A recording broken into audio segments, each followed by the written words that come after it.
Accounting പ്രിൻസിപ്പിൾസിനെ പറ്റിയിട്ടാണ് നമ്മളിന്ന് നോക്കാൻ പോകുന്നത്.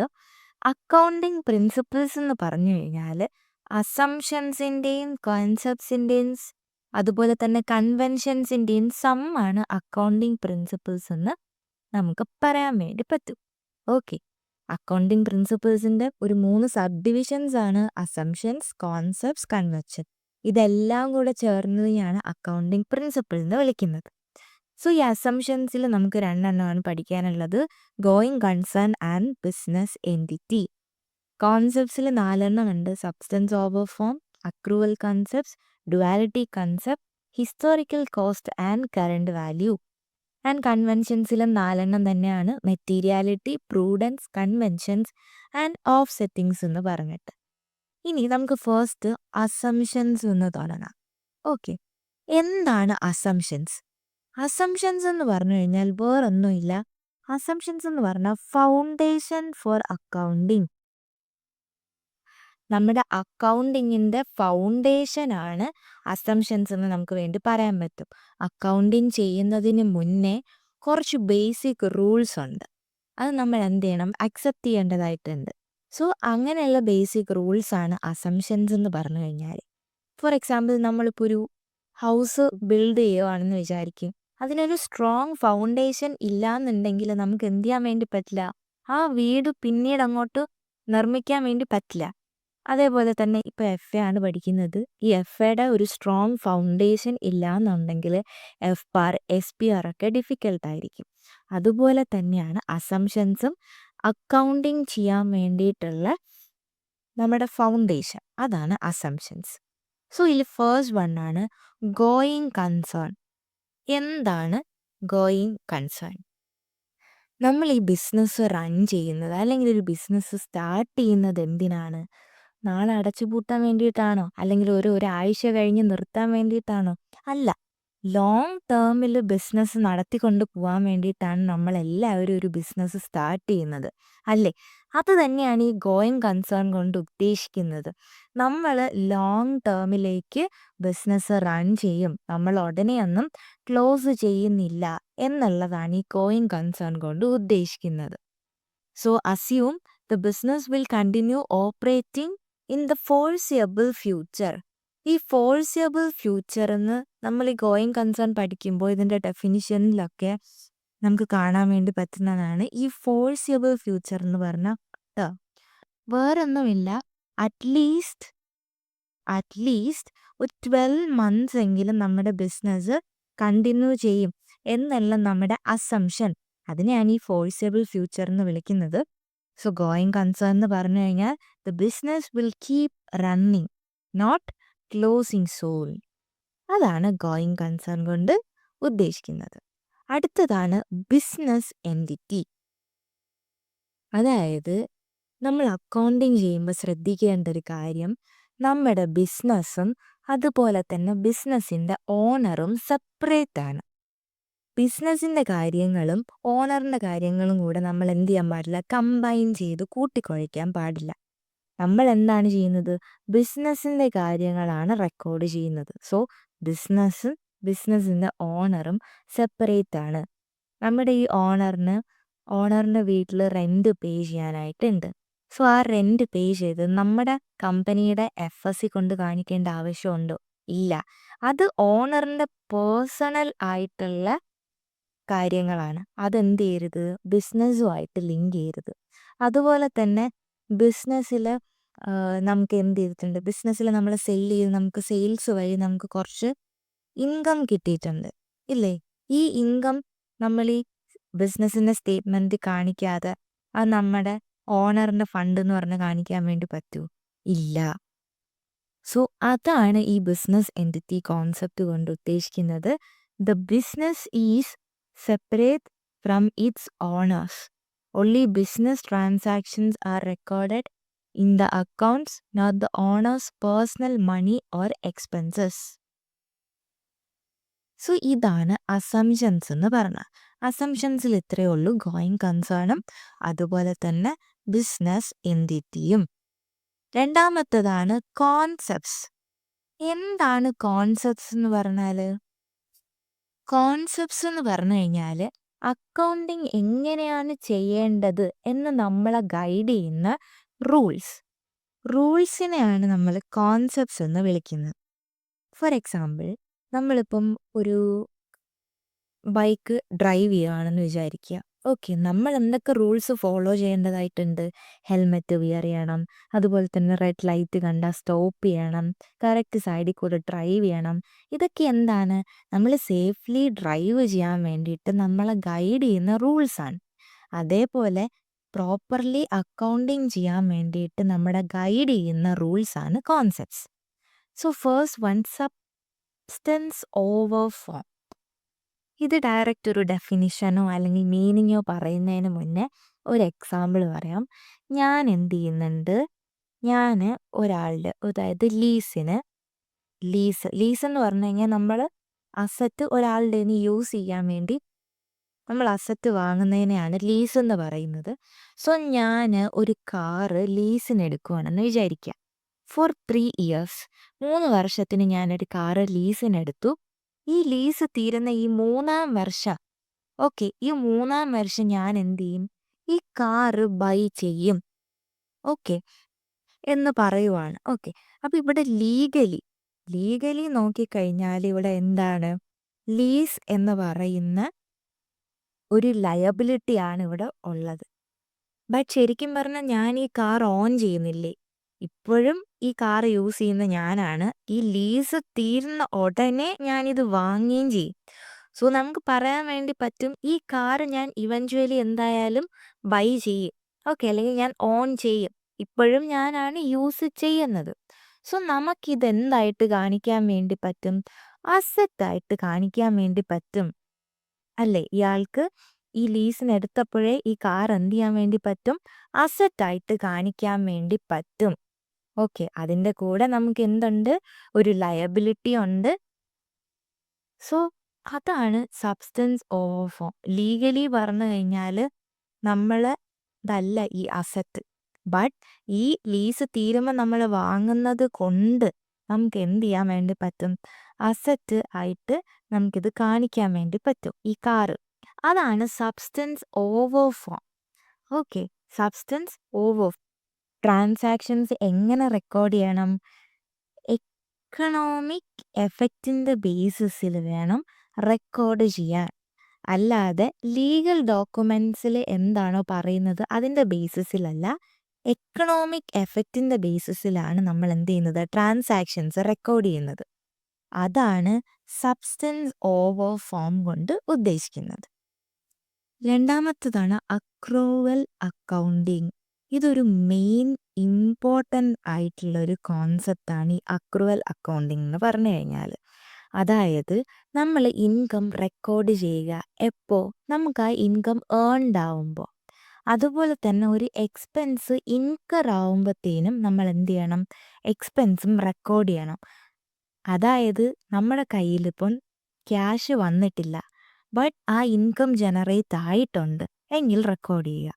അതായത് ഫോർ എക്സാമ്പിൾ, ഞാനിപ്പം ഇന്ന് ഒരു കസ്റ്റമറിന് ഞാൻ എന്ത് ചെയ്തു? കേക്ക് വിറ്റു. ഓക്കെ, എൻ്റെ കസ്റ്റമറിന് ഞാൻ കേക്ക് കൊടുത്തു. ഓക്കെ, ബട്ട് ഈ ആൾ, അതായത് ഈ കസ്റ്റമർ എനിക്ക് പേ ചെയ്യുന്നത് ഒരു 1 വീക്ക് കഴിഞ്ഞിട്ടാണെന്ന് വിചാരിക്കുക. 1 വീക്ക് കഴിഞ്ഞിട്ടാണ് എനിക്ക് പേയ്മെൻറ്റ് കിട്ടുന്നത്. ബട്ട് ഞാൻ എന്ത് ചെയ്യും? എൻ്റെ സെയിൽസ്, ഞാൻ ഈ കേക്ക് ഒരു $500 കേക്കാണ് കൊടുത്തതെന്ന് വിചാരിക്കുക. സെയിൽസ് ഞാൻ റെക്കോർഡ് ചെയ്യുന്നത് എപ്പോഴായിരിക്കും? ഇന്ന്.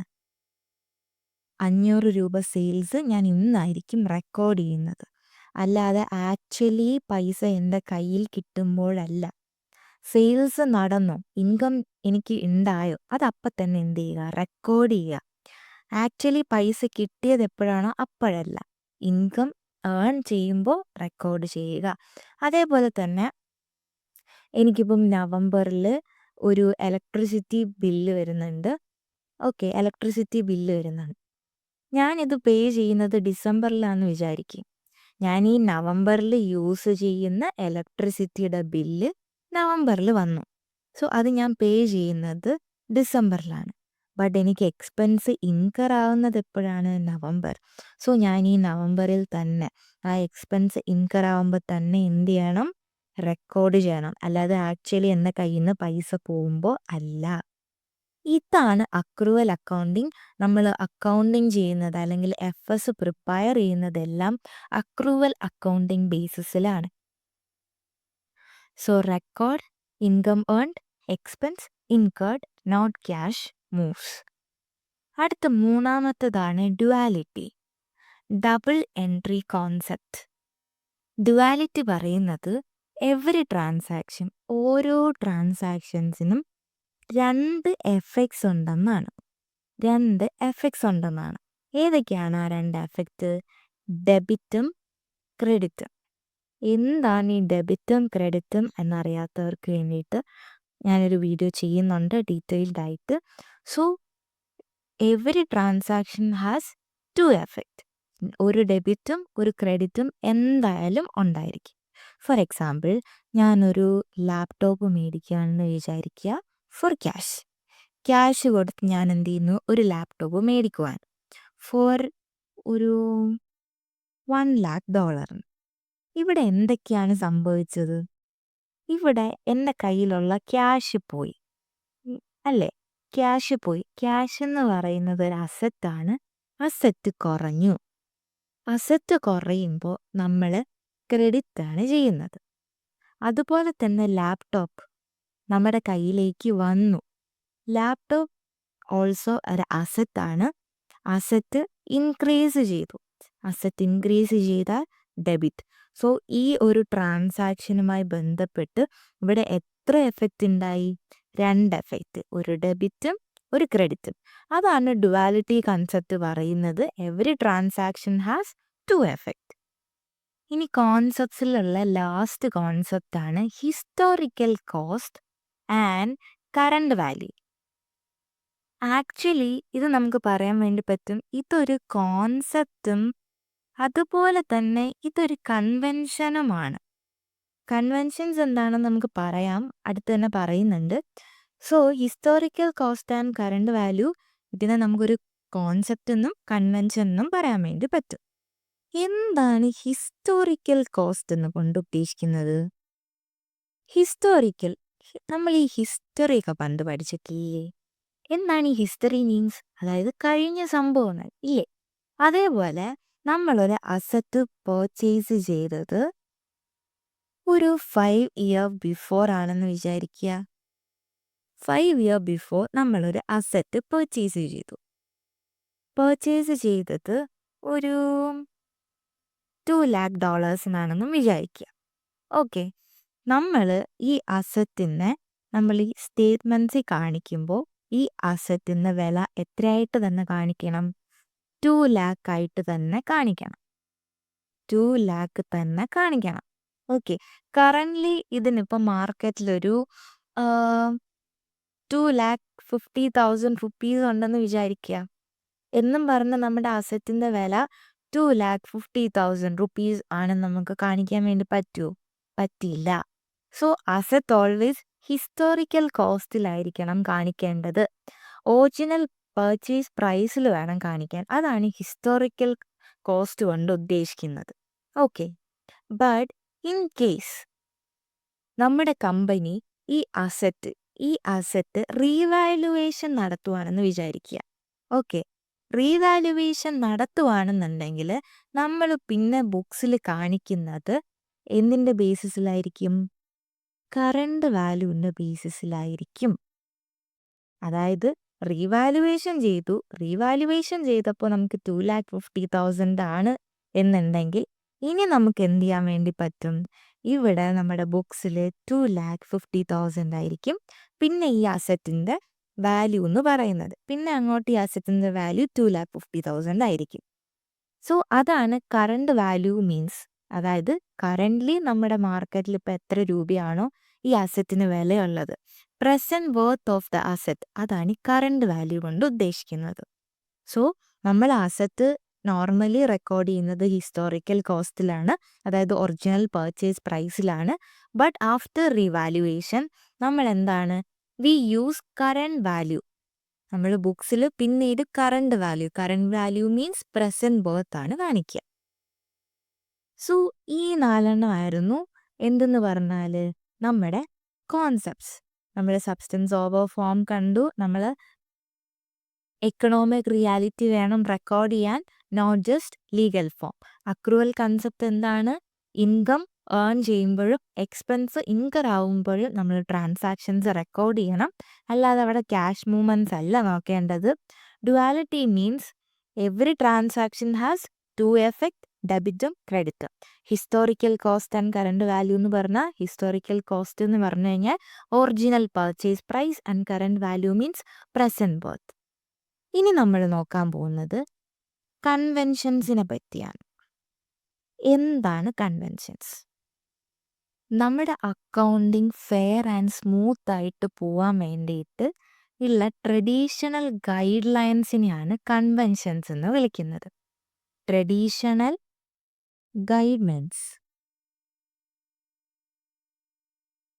ഒരു എക്സാമ്പിൾ പറയുവാണെന്നുണ്ടെങ്കിൽ, നമ്മൾ ചില ഫാമിലീസ് ട്രഡീഷൻ ഫോളോ ചെയ്യുന്ന ആൾക്കാരില്ലേ, അതായത് ചില വീട്ടിൽ ഇപ്പോഴും ഉണ്ട്, മുതിർന്ന ആൾക്കാർ ആദ്യം ഫുഡ് കഴിക്കുക, അത് കഴിഞ്ഞിട്ട് ബാക്കിയുള്ളവർ കഴിച്ചാൽ മതി.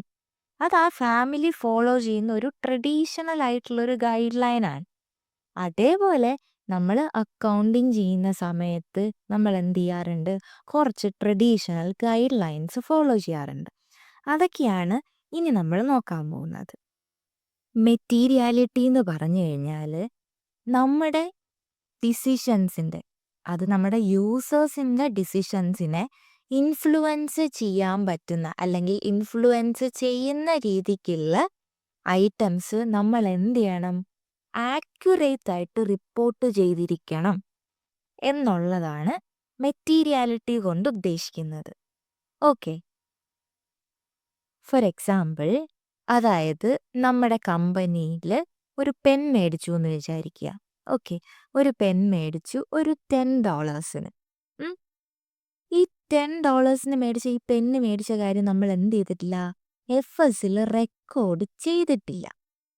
ഓക്കെ, ബട്ട് ഇത് ചെയ്തിട്ടില്ല എന്ന് പറഞ്ഞ് നമ്മുടെ കമ്പനിയുടെ യൂസേഴ്സിൻ്റെ ഡിസിഷൻ ഇത് എങ്ങനെയും അഫക്റ്റ് ചെയ്യൂ? ഇല്ല. $10 അല്ലേ, കുഴപ്പമില്ല. ഇനി ഈ $10 പെന്ന് ഒരു $100 എന്ന് പറഞ്ഞാൽ നമ്മൾ പോസ്റ്റ് ചെയ്തതെന്ന് വിചാരിക്കുക. അതായത് FSൽ 10 രൂപയുടെ പേന നമ്മൾ $100 ആണെന്ന് കാണിക്കുന്നു. ഇതും നമ്മുടെ യൂസേഴ്സിൻ്റെ ഡിസിഷനെ അഫക്റ്റ് ചെയ്യുന്ന തരത്തിലുള്ള എമൗണ്ട് അല്ല, അല്ലേ? ഇനി ജസ്റ്റ് ഇമാജിൻ ഈ പെന്നിൻ്റെ പ്രൈസ് നമ്മുടെ ബുക്സിൽ $1,00,000 എന്നാണ് കൊടുത്തിരിക്കുന്നതെന്ന് നോക്ക്. സോ ഈ ഒരു 1,00,000 എന്ന് പറഞ്ഞു കഴിഞ്ഞാൽ നമ്മുടെ യൂസറിനെ അഫക്റ്റ് ചെയ്യുന്ന എമൗണ്ട് ആണില്ലേ, നമ്മുടെ യൂസറിൻ്റെ ഡിസിഷനെ അഫക്റ്റ് ചെയ്യുന്ന എമൗണ്ട് ആണ്. അങ്ങനെ യൂസറിൻ്റെ ഡിസിഷനെ അഫക്റ്റ് ചെയ്യുന്ന എമൗണ്ടിനാണ് മെറ്റീരിയൽ എമൗണ്ട് എന്ന് വിളിക്കുന്നത്. സോ ഇങ്ങനെ നമ്മൾ എന്ത് ചെയ്യാൻ പാടില്ല? റോങ്ലി പോസ്റ്റ് ചെയ്യാൻ വേണ്ടിയിട്ട് പാടില്ല. ഓക്കെ, ഈ 100 രൂപ എന്ന് പറഞ്ഞ് കാണിച്ചത് ഇറ്റ്സ് ഫൈൻ, നമ്മുടെ ഡിസിഷനെ അഫക്റ്റ് ചെയ്യുന്നതല്ല. സോ അതാണ് പറയുന്നത്, നമ്മുടെ കമ്പനിയിലെ യൂസേഴ്സിൻ്റെ, അതായത് നമ്മുടെ FS യൂസ് ചെയ്യുന്ന യൂസേഴ്സിൻ്റെ ഡിസിഷനെ ഇൻഫ്ലുവൻസ് ചെയ്യുന്ന തരത്തിലുള്ള കാര്യങ്ങൾ എങ്ങനെ റിപ്പോർട്ട് ചെയ്യണം അല്ലെങ്കിൽ എങ്ങനെ റെക്കോർഡ് ചെയ്യണം? ആക്യുറേറ്റ്ലി റെക്കോർഡ് ചെയ്യണം എന്നാണ് മെറ്റീരിയാലിറ്റി പറയുന്നത്. അടുത്ത കൺവെൻഷൻ എന്ന് പറഞ്ഞു കഴിഞ്ഞാൽ പ്രൂഡൻസ്, അല്ലെങ്കിൽ നമ്മൾ കൺസർവേറ്റിസം എന്ന് പറയാറുണ്ട്. ഓക്കെ, ഇനി അതെന്താണെന്ന് നോക്കാം. പ്രൂഡൻസ് പറയുന്നത് നമ്മുടെ ഇൻകം അതുപോലെ തന്നെ അസറ്റ്സ് ഒന്നും എന്ത് ചെയ്യാൻ വേണ്ടി പാടില്ല? ഓവർ സ്റ്റേറ്റ് ചെയ്യാൻ പാടില്ല. ഓക്കെ, അതുപോലെ തന്നെ ലയബിലിറ്റീസ്, എക്സ്പെൻസ് ഒന്നും അണ്ടർ സ്റ്റേറ്റും ചെയ്യാൻ പാടില്ല. എന്താണിത് ഉദ്ദേശിക്കുന്നത്? അതായത് നമ്മുടെ കയ്യിലൊരു ബിൽഡിംഗ് ഉണ്ട്, അത് നമ്മുടെ അസറ്റ് ആണല്ലോ. സോ ഒരു ബിൽഡിങ് ഒരു ഒരു $5 lakh ബിൽഡിംഗ് ഉണ്ടെന്ന് വിചാരിക്കുക. ഓക്കെ, എൻ്റെ കമ്പനിയുടെ പൊസിഷൻ, അതായത് നമ്മുടെ കമ്പനിയുടെ ഫിനാൻഷ്യൽ പൊസിഷൻ നല്ല രീതിയിലൊന്ന് കൂടിയിരിക്കട്ടെ. എന്ന് വിചാരിച്ചിട്ട് ഞാനിതിനെ ഒരു $8 lakh ആയിട്ടാണ് കാണിച്ചതെന്ന് വിചാരിക്കുക. ഉം. ഞാനിവിടെ എന്ത് ചെയ്തു? അസറ്റിനെ കൂട്ടിക്കാണിച്ചു, ഓവർ സ്റ്റേറ്റ് ചെയ്തു. ഇതെന്ത് ചെയ്യാൻ പാടില്ല? FSൽ കാണിക്കാൻ പാടില്ല. 5 ലക്ഷമാണ്, ആ 5 ലക്ഷം കാണിക്കുക, വെറുതെ കൂട്ടി കാണിക്കാൻ പാടില്ല. അതുപോലെ തന്നെ ഇൻകവും ഇങ്ങനെ ഓവർ സ്റ്റേറ്റ് ചെയ്യരുത്. ഫോർ എക്സാമ്പിൾ എനിക്ക് ഈ ഒരു വർഷം ടോട്ടലി ജനറേറ്റ് ആയ റവന്യൂ അല്ലെങ്കിൽ ഇൻകം എന്ന് പറയുന്നത് ഒരു $12 lakh ആണെന്ന് വിചാരിക്കുക. ഞാൻ അതിനൊരു $15 lakh ആക്കി കാണിക്കാൻ പാടുണ്ടോ? പാടില്ല. ഓവർ സ്റ്റേറ്റ് ചെയ്യരുത്. ഓക്കെ. ഇനി liabilities and income under state ചെയ്യാൻ വേണ്ടി പാടില്ല. അതായത് നമ്മുടെ കമ്പനിയുടെ ഫിനാൻഷ്യൽ പെർഫോമൻസ് നല്ലതാണെന്ന് കാണിക്കാൻ വേണ്ടിയിട്ട് ഞാൻ ഒരു 50,000ൻ്റെ എക്സ്പെൻസ് ഞാനൊരു $10,000 ആയിട്ട് കാണിക്കുവാണെന്ന് വിചാരിക്കുക. സോ എക്സ്പെൻസ് കുറഞ്ഞിരിക്കുമ്പോൾ ഓട്ടോമാറ്റിക്കലി എന്തായിരിക്കും? പ്രോഫിറ്റ് കൂടുതലായിരിക്കും. അപ്പം നമ്മുടെ യൂസേഴ്സ് നോക്കുമ്പോഴത്തേനും നമ്മുടെ ഫിനാൻഷ്യൽ പെർഫോമൻസ് ഭയങ്കര അടിപൊളിയായിരിക്കും. സോ അങ്ങനെ കാണിക്കാൻ വേണ്ടിയിട്ട് നമ്മൾ എന്ത് ചെയ്തത്? എക്സ്പെൻസ് കുറച്ച് കാണിക്കരുത്, അണ്ടർ സ്റ്റേറ്റ് ചെയ്യരുത്. അതുപോലെ തന്നെ ലയബിലിറ്റി, ഒരു 10 lakhൻ്റെ ബാങ്ക് ലോൺ ഉണ്ടെന്ന് വിചാരിക്കുക. 10 lakhൻ്റെ ബാങ്ക് ലോൺ നമുക്ക് 5 lakh എന്ന് പറഞ്ഞാണ് റെക്കോർഡ് ചെയ്യുന്നതെങ്കിൽ അത് തെറ്റാണ്. സോ അങ്ങനെ പാടില്ല. അതാത് കാര്യങ്ങൾ മാത്രം റെക്കോർഡ് ചെയ്യുക. ഇൻകം അസറ്റ് ഓവർ സ്റ്റേറ്റ് ചെയ്യരുത്. ലയബിലിറ്റീസ് ആൻഡ് എക്സ്പെൻസ് അണ്ടർ സ്റ്റേറ്റും ചെയ്യാൻ വേണ്ടി പാടില്ല. അതാണ് പ്രൂഡൻസ്. അടുത്തതാണ് കൺസിസ്റ്റൻസി. നമുക്ക് എന്തെങ്കിലും കാര്യം, അതായത് FS കമ്പയർ ചെയ്യണമെന്ന് വിചാരിക്കുക. ഓക്കെ, നമ്മുടെ കമ്പനിയുടെ പാസ്റ്റ് പെർഫോമൻസ് നമ്മുടെ കറൻറ്റിലുള്ള പെർഫോമൻസും തമ്മിൽ കമ്പയർ ചെയ്യണം. സോ കമ്പയർ ചെയ്യണം എന്നുണ്ടെങ്കിൽ നമ്മൾ സെയിം അക്കൗണ്ടിങ് മെത്തേഡ്സ് ആയിരിക്കണ്ടേ ഫോളോ ചെയ്യേണ്ടത്? സോ അതാണ് കൺവെൻഷൻസ് പറയുന്നത്. അതായത് എപ്പോഴും പറയുന്ന എക്സാമ്പിളാണ് ഡിപ്രീസിയേഷൻ്റെ. കഴിഞ്ഞ വർഷം സ്ട്രെയിറ്റ് ലൈൻ മെത്തേഡ് യൂസ് ചെയ്തു, ഈ വർഷം return down value method follow ചെയ്ത് കഴിഞ്ഞാൽ നമുക്ക് കമ്പയർ ചെയ്യാൻ വേണ്ടി പറ്റുമോ? ഇല്ല. കമ്പാരിസൺ ഭയങ്കര ബുദ്ധിമുട്ടായിരിക്കും. സോ അതാണ് പറയുന്നത്, അക്കൗണ്ടിങ് മെത്തേഡ്സ് എന്തായിരിക്കണം? സെയിം ആയിരിക്കണം. കുറേ നാൾ കഴിയുമ്പോൾ മാറ്റാനുള്ളതല്ല.